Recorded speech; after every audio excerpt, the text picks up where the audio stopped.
MiracleGro. Label reading is something of a talent of mine, so allow me to read you the contents of this bag. This product is formulated from one or more of the following: processed forest products, peat, coir, and/or compost, and sphagnum peat moss, perlite fertilizer, and a wetting agent. Now, the fertilizer in here, they go over a little bit further down. It's a 0.21% nitrogen, 0.11% phosphate, and a 0.16% potash. And the nitrogen, as they're required to show, is basically ammonium nitrate, the raw chemical form, but it's coated in a polymer that slowly dissolves and releases the nitrogen over time. Now, in my brazen opinion, this stuff is terrible. First off, the raw chemical forms of water-soluble nutrients are going to bypass the need to loop microorganisms into the party. The polymer coating that gradually dissolves doesn't just disappear, it dissolves into your potting mix, contaminating it with sketchy compounds that you don't want anywhere near your garden. And one of the most concerning things is the wetting agent that I mentioned earlier.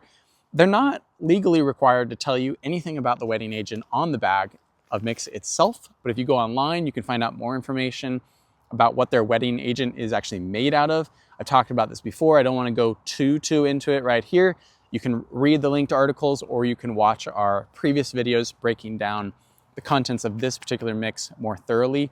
My not so radical conspiracy theory about Scott's MiracleGro is that the whole company is engineered to give gardeners short-term wins in the garden by giving their plants easy to scoop up nutrients while leaving the soil worse off with the biologically harmful compounds in their products.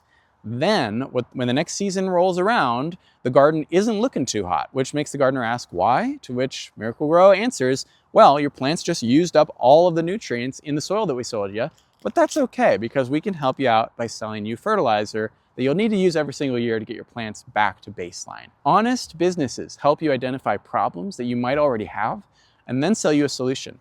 Scott's MiracleGro, and again, I don't care about coming down really hard on these guys. They create a problem and then they sell you the solution.